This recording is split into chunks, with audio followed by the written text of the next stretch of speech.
The war in Ukraine, what do you see there? Again, you watch what is happening as opposed to what they're telling you is happening. You know, we see German tanks now on the ground. We see Biden show up there on the ground a few weeks ago. Obviously China's visiting Putin.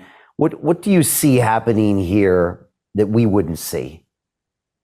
All right. So I know a lot about the Ukraine situation. I'm focused on the vaccine issue and financial stuff. And it's a hot topic. It's a waste of time to get into debates with people. But I'll give you some things that maybe people aren't talking about from my analyst eyes. Zelensky, he's in a war, seems to be appearing all over the globe doing fundraising. So he has time to do that. So watch what they do, not what they say. Spending a lot of time away from his country. That's number one. Number two, we've given a lot of money, $100+ billion to Ukraine, and I've seen reports that they don't have ammo. So there's a disconnect. No ammo, $100 billion. Where's the money? So what's going on there? I don't think we really know. Is that money being stolen? I mean, these are questions that need to be asked. And apparently, if you ask them, you're a Russian, you're a Putin stooge. I'm just, this is what I see. Reports of ammunition deficits like bullets and $100 billion. It makes no sense to me. These are just simple, watch what they do, know what they say kind of things. And Biden shows up there because it's a great way to get reelected, right? I mean, I think there's a history of presidents at war getting reelected, almost all of them. Well, let's look at that action in and of itself. We're told this war is brutal. Would a president go into a hot zone? I mean, I'm just asking that question. I mean, again, there's a lot of things going on that just make no sense to me. I'm just asking questions that I mean, did Roosevelt go to the UK during World War II? I don't think he did. No, he didn't. Yeah, there's some interesting questions. I mean, I've spoken to a few people like Jim Rickards who are saying, don't believe the American and the UK media. They're writing this whole story that Ukraine is making it and surviving and hitting back. None of that's true.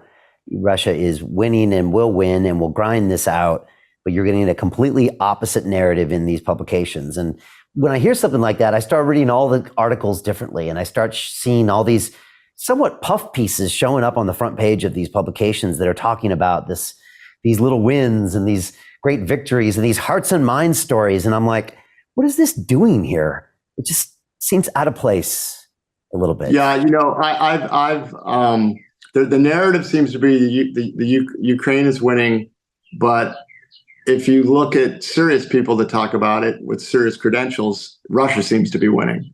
And since the mainstream media failed on the vaccine issue, I'm going to go with the independent media people for now when they're talking about what's really going on. So that's kind of my bias. Fool me once, shame on me. Fool me twice. No, fool me once, shame on you. Fool me twice, shame on me. That's where I am. I'm not buying anything they're selling at the moment on any issue, to be honest. Yeah, it's kind of like when I see my favorite pop star doing an advert for the vaccine. I think I'm starting to think like you, Ed, where you're looking at these little data points like, something very strange when I see this, or like you said, when you see me at London Real in 2020 being taken off of YouTube after 9 years. And like, I guess you see these little canaries and you start to take them as pieces of information to give you what's really happening behind the scenes. Yeah, I did that. I did that my whole career on Wall Street. I mean, we would go to conferences and pick up little data points that would suggest that business is slowing down. I made my bones, made great calls in the .com bubble because we were picking up data points that things were slowing very fast, and we sold a lot of stock. And it was just, no one told us, no one rang the bell. Little data points here. CFO says this at one company. And it sounds like there's an inventory problem system wide.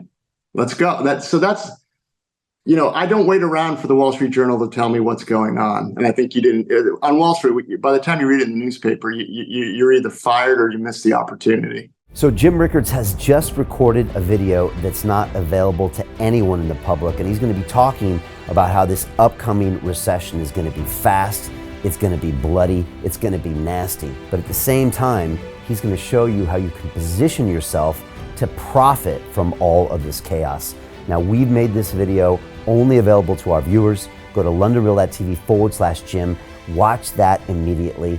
I can't say enough good things about Jim Rickards. He understands the global economic system better than any guest I've ever had on London Real. His predictions are almost uncannily true, and you can learn how to profit from his vision, from his expertise, and his understanding of economics. So go to londonreal.tv/Jim or click the link below. It's an excellent, excellent look on what's going to happen in the future and how you can position yourself to profit from that. Jim is one of the best in the business, one of my favorite guests on London Real, and he's very, very good at predicting the future and showing us all to profit from it. So click the link, and I hope you enjoy. Hey, it's Brian Rose, founder of the DeFi Academy. I've told you my 4-week crypto bootcamp is amazing, but don't take my word for it. This is what my students are saying. The DeFi Academy was an amazing experience for me. It took me totally out of my comfort zone. In this course, I was challenged, I was held accountable, and pushed to do things that honestly weren't always easy. It's been phenomenal, and I can't believe we're already up on our 4 weeks. It has flown by. Going through this DeFi accelerator by far was one of the best courses I've taken. You do this course, you really get into the nitty-gritty of the activities that will make you comfortable with decentralized finance.